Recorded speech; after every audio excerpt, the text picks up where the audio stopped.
começar falando sobre autoaplicação e autotratamento. Nós vemos no nível 1 de Reiki que entre as vantagens e os benefícios do método Reiki, uma dessas vantagens é a autoaplicação, o autotratamento. Então existem técnicas como a acupuntura, que é muito boa, mas como é que o acupuntor vai introduzir uma agulha nele mesmo? Como é que o quiroprata vai colocar os ossos dele no lugar? Como é que o dentista vai obturar o próprio dente? Então existem técnicas, coisas muito boas, que oferecem limitação para que a pessoa, para que o profissional utilize em si mesmo. E o Reiki tem essa vantagem. Existem 3 condições no Reiki. A condição que você aplica Reiki, que você é um facilitador, você é um terapeuta, um reikiano, nunca curador.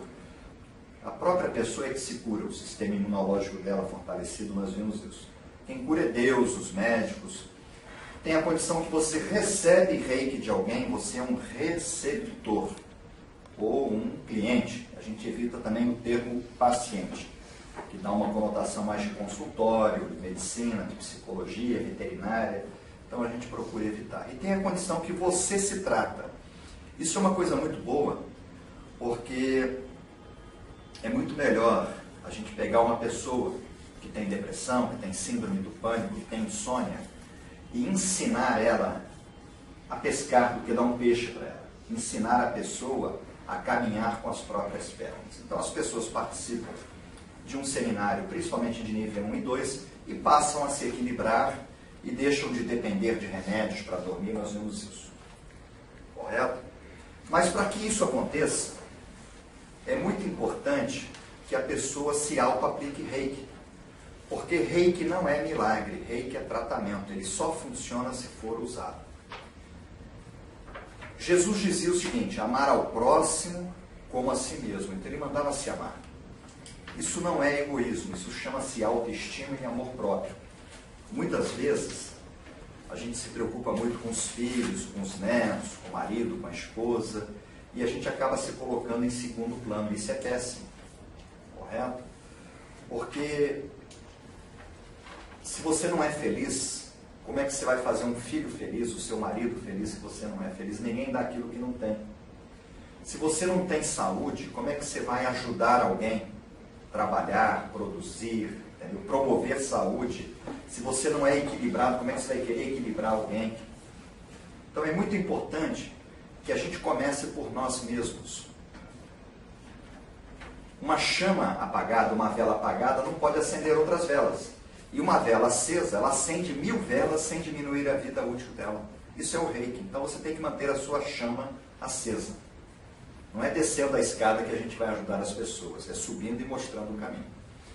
Então, o reikiano, muitas vezes as pessoas pensam que é egoísmo, mas isso é amor próprio, é se amar.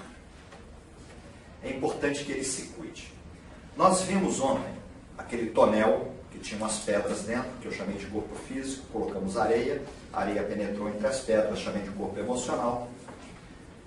Colocamos água, que molhou a areia e a pedra, entrou entre as pedras, eu chamei de corpo mental, que é o corpo que pensa. Mostrando que o corpo que pensa está dentro do corpo que sente e dentro do corpo que age, que é o físico. O corpo que sente, que é o emocional, está dentro do corpo que age, que é o físico. Ou seja, as areias, você lembra desse desenho, né? Bom, o nosso corpo mental, que é a nossa mente, os gregos já diziam há 5.000 anos atrás, mente sã, corpo são, o que faz a mente? Ela pensa. Só que o ser humano, ele produz, em média, diariamente, 60.000 pensamentos. É muita coisa.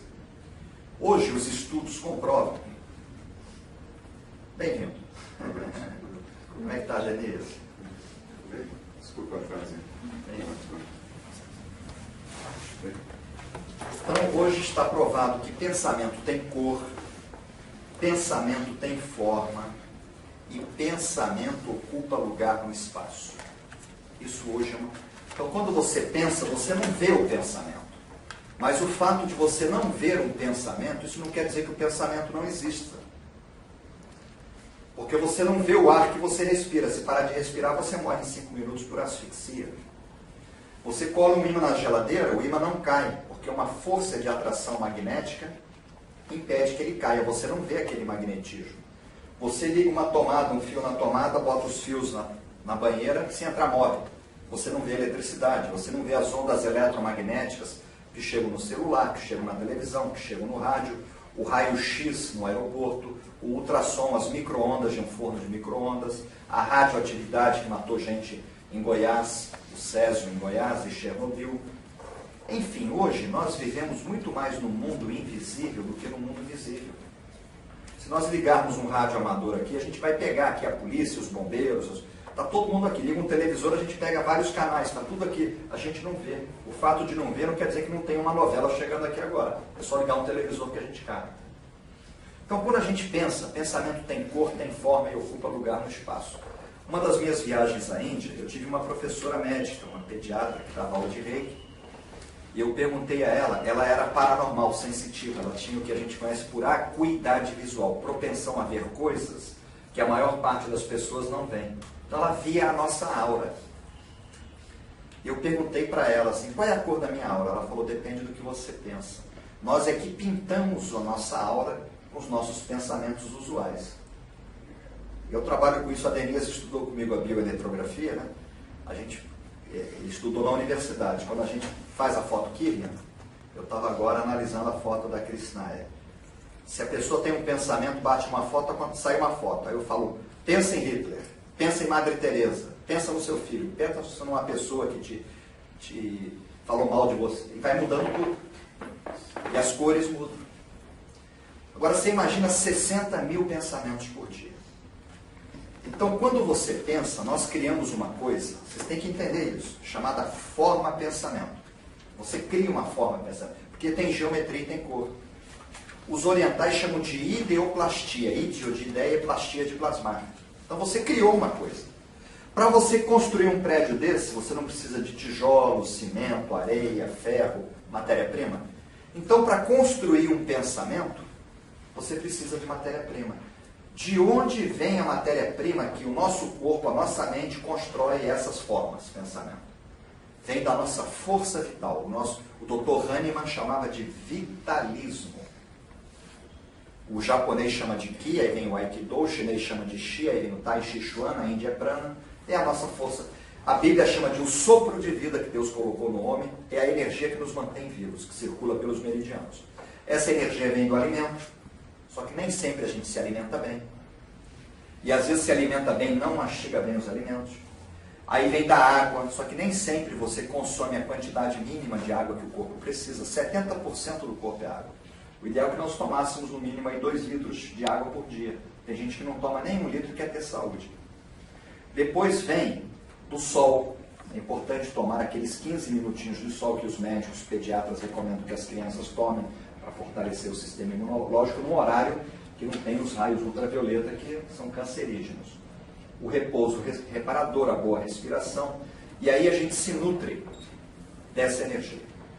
Só que o que acontece é o seguinte, nós vimos que ninguém sente raiva sem antes pensar. A água está dentro da areia e da pedra, lembra, Denise? Sei, não é? Então, quando você pensa e você sente raiva, quando você tem uma explosão de raiva, você gasta a mesma energia que você gastaria em 8 horas de trabalho. Aí ele gastou energia. Se chegar em casa e ter uma explosão de raiva, você vai gastar nessa explosão a mesma energia que você gastou. Por isso que Mikao Usui, nos 5 princípios, dizia, só por hoje não passe raiva. Aquelas pessoas que já acordam cansadas de manhã, elas não acordam cansadas porque elas estão trabalhando muito. Elas, em geral, aquele cansaço crônico. Parece que vocês se conhecem, né? Lá do Rio de Janeiro. Tudo, graças a Deus. Dá licença.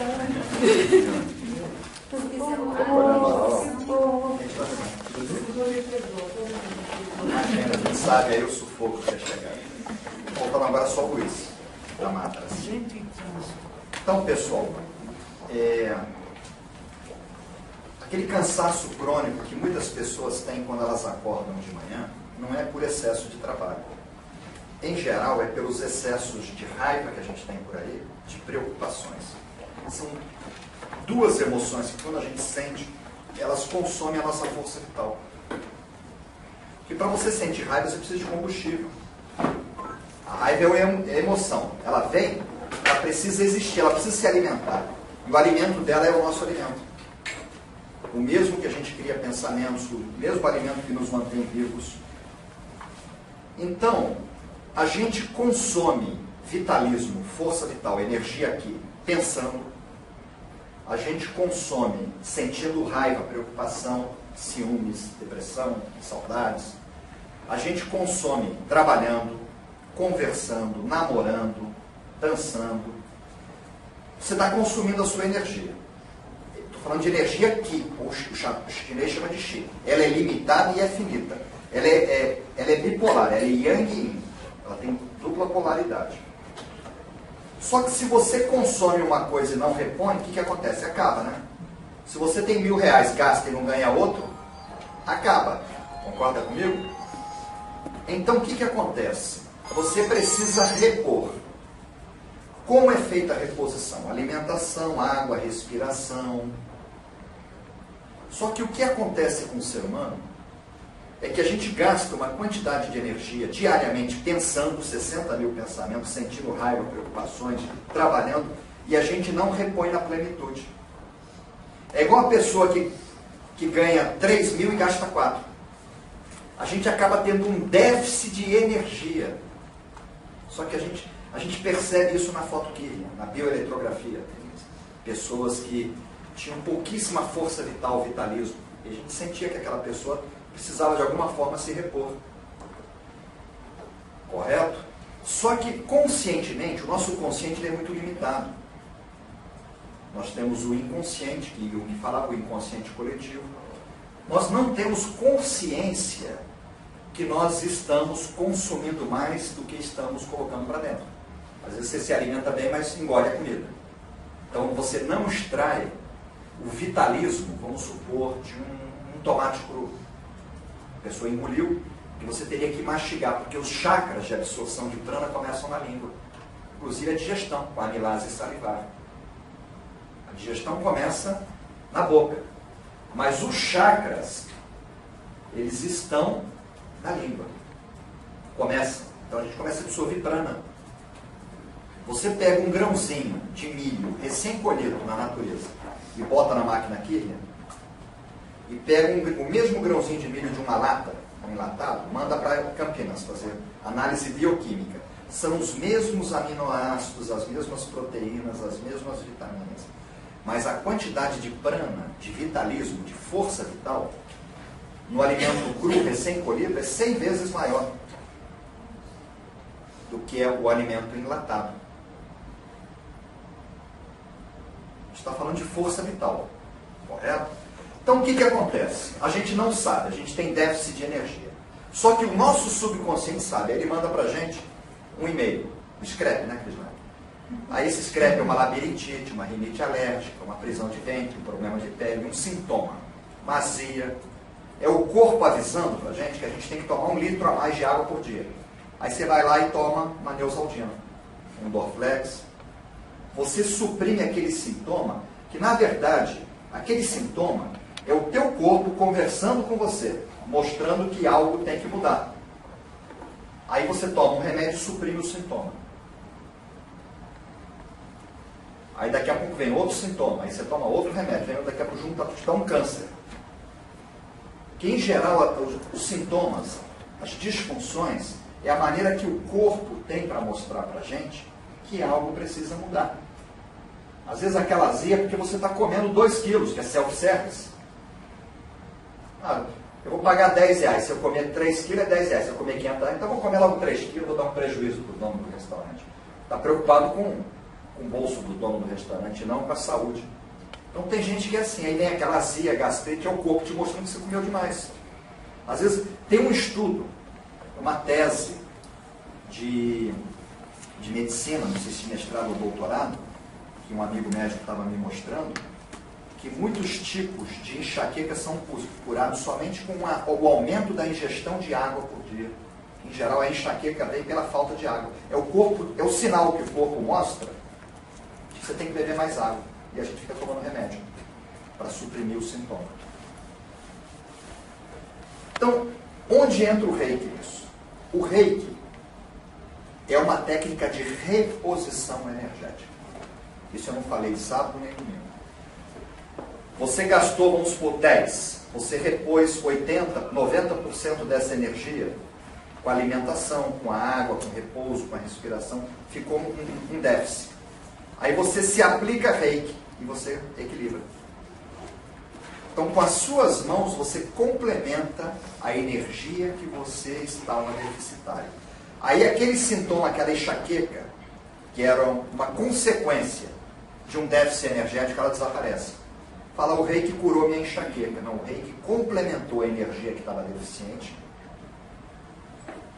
E aí, como consequência dessa reposição energética do corpo energizado, o sintoma deixa de existir, porque não há mais o porquê.